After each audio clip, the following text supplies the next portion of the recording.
마왕 등장. 오늘은 최근 개봉 일자가 확정이 된 귀멸의 칼날 극장판 무한성편 3부작 중 일부에 대한 이야기를 해볼까 해요. 이 영상에는 치명적인 스포일러와 개인적인 견해가 있으니 그 점 유의하시길 바랍니다. 大丈夫ですか? 그럼 시작해볼까요?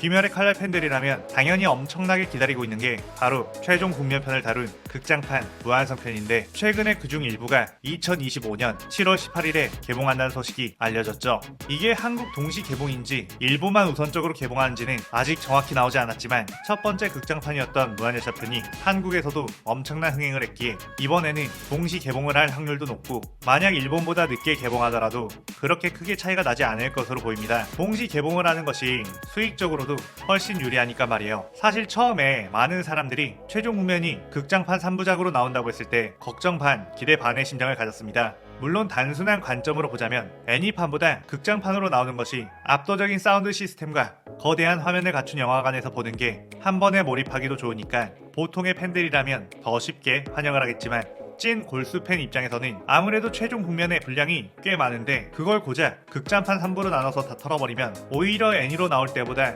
훨씬 더 내용이 압축되어 버리지 않을까. 애니로 나오면 만화책에 없는 내용까지도 팬서비스 차원에서 더 넣어서 보여줄 가능성이 있고, 심지어 기존 애니판에서는 그렇게 해줬는데 극장판으로 나오면 그렇게 꽉꽉 고봉으로 채워줄 수 없는 거 아닐까 라는 걱정을 하게 되죠. 예를 들어 극장판 한 편이 시간으로 따졌을 때 애니 6, 7화 정도의 시간이며 3부작이면 합쳐서 21화 정도 된다고 볼 수 있는데, 귀칼 캐릭터들을 최대한 많이 보고 싶은 사람들은 분량을 더 많이 늘려서 시즌5 13화, 시즌6 13화, 총 26화 혹은 그 이상으로 많은 화수가 나와줬으면 한다는 거죠. 그렇기에 내용이 압축될 거면 애니판으로 내라 라고 하는 의견이었는데, 아마 그러한 우려를 제작사도 생각했는지 3부작 전부 각각 2시간 반 정도 되는 러닝타임을 가진다고 해서 그나마 안도의 한숨을 쉬게 했습니다. 그런데 화장실 가고 싶은 거 존나게 참을 테니 그냥 3시간짜리로 나와도 상관없는데 라는 마음도 있죠. 어쨌든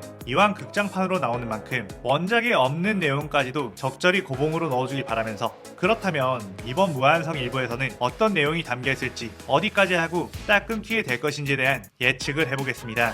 아무래도 큼지막한 에피소드로 보자면 제니츠가 새롭게 상현 유기된 카이가쿠를 만나 싸우는 내용과 충주코 초시노부가 언니의 원수인 상현이 도우마를 만나 싸우는 내용, 그리고 탄지로와 기우가 상현삼 아카자를 만나 싸우는 내용까지 나오지 않을까 싶은데, 왜냐하면 영화 포스터에 딱 탄지로와 기우가 메인으로 박혀있잖아요. 최종 국면을 봤을 때 큼지막한 에피소드로 볼 수 있는 게 아카자전, 도우마전, 코쿠시보전, 무잔전, 그리고 에필로그 이렇게인데, 그걸 3등분으로 한다고 쳤을 때 그나마 가장 낮은 서열인 아카자부터 메인으로 나오는 게 맞겠죠. 또한 아무래도 최종 국면이라는 거대한 극장판 프로젝트의 첫 시작이다 보니 귀칼 에피소드 중 가장 뛰어난 서사라고 꼽히는 아카자 에피소드로 기선제압을 하는 게 맞다고 판단할 겁니다. 그리고 3부로 나누어져 있지만 극장판인 만큼 영화를 보러 온 관객들에게 기승전결에 딱 떨어지는 에피소드를 하나 보여줘야 하죠. 그래서 동시다발적으로 일어나는 각기 다른 인물들의 전투씬을 차례대로 보여주다가 결국 아카자의 에피소드를 마무리 짓고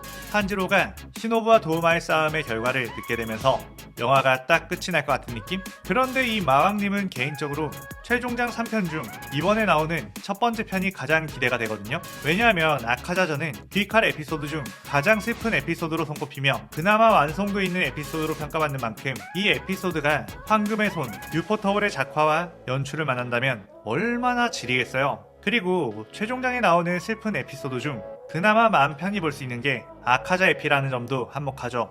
이게 뭐랄까, 아카자는 빌런 포지션이다 보니까 그의 인간 시절 서사가 나왔을 때 물론 마음 아프고 슬프긴 한데 감동적인 부분이 좀 더 크다? 그리고 나름 해피엔딩인 것 같아서 스트레스를 받는다거나 그런 건 덜 하잖아요. 그런데 이제 2부와 3부에서 나올 작가 뒤통수 한번 후려치고 싶은 전개들은 그냥 슬프고 열받고 스트레스 받고 이런 느낌이라 보고 싶긴 한데 보고 싶지 않은 아이러니한 상황이 부각되는 거죠. 그래서 그나마 즐길 수 있는 수준의 가장 감동 에피소드는 아카자전이라고 생각을 합니다. 그리고 이번 극장판에서 진짜 기대되는 부분은 당연히 압도적인 액션씬이겠죠?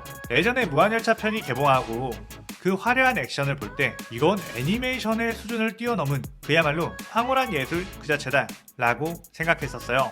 액션 연출 작화 면에서는 아직까지 귀칼 퀄리티를 따라올 수 있는 작품은 없다고 보는데, 이번에는 어떤 액션 연출로 관객들의 눈을 사로잡을지 정말 기대가 됩니다. 특히나 화려함의 극치인 제인치의 번개옥 제7형 화래신 장면이나 아카자의 파괴살 종식, 청은 난장강 장면을 어떻게 연출을 할지 기대가 됩니다. 아카자와 쿄조의 싸움도 환상적이었지만 무한성에서 싸우는 아카자는 그때의 아카자보다 훨씬 더 전력을 내며 더 화려한 임팩트를 쓸 것 같아서 기대가 많이 되며, 또한 원작에서는 별 이펙트 없이 쓰는 내비치는 세계를 어떤 식으로 구현해줄지도 관전 포인트라고 생각해요. 그러고 보니까 내비치는 세계 나오려면 탄주로가 거대한 곰 잡는 장면도 나오겠는데 탄주로 임팩트도 어떻게 나올지 궁금해지네요. 물론 어차피 마왕님은 눈이 잘 안 보여서 제대로 못 찍겠지만 여러분이라도 즐겁게 본다면 대리 만족을 할 수 있지 않을까 생각해봅니다. 그리고 또 엄청 많이 기대가 되는 부분이 바로 음악입니다. 솔직히 말해서 귀칼의 음악 연출은 모든 애니들을 비교해봤을 때도 탑티어에 있다고 생각할 만큼 잘 뽑아냈다고 봐요. 알게 모르게 그 분위기에 더 몰입하게 하고 감정선을 잡게 해주는 음악, 탄지로의 노래라던가 네즈코의 노래라던가 진짜 소름이 돋을 정도로 잘 넣어놨잖아요. 그런 음악 연출을 아카자의 과거 시점이나 코유키가 등장하고 아카자가 울부짖을 때 넣는다고 생각해봐요. 바로 눈물 콧물 보여버립니다. 책으로만 봐도 눈물 질질 흘리는 아카자 에피소드를 최강의 제작사 유퍼터블이 손을 본다? 그냥 무조건 휴지 존나 챙겨가야 합니다. 사실 무한열차편 끝나고 랭곡 쿄조로가 인기 개떡상하고 아카자가 욕을 그렇게 많이 처먹었잖아요. 이번에 아카자 에피소드 나오면 아카자에 대한 여론 개떡상할 겁니다. 아직도 4개월을 더 기다려야 한다는 게 너무 가혹하네요. 정신없이 살다 보면 금방 날씨 더워지고 7월이 다가오겠죠? 우리 함께 그날까지 잘 기다려봅시다. 여러분들은 이번 첫 번째 무한상편에서 어떤 걸 가장 기대하고 있나요? 댓글로 다양한 의견 많이 남겨주시고 마왕은 이제 퇴장. 오늘 영상 즐겁게 보셨다면 구독, 좋아요, 알림 설정 누르는 거 잊지 마시고요. 그럼 오늘은 이만. 사요나라.さようなら。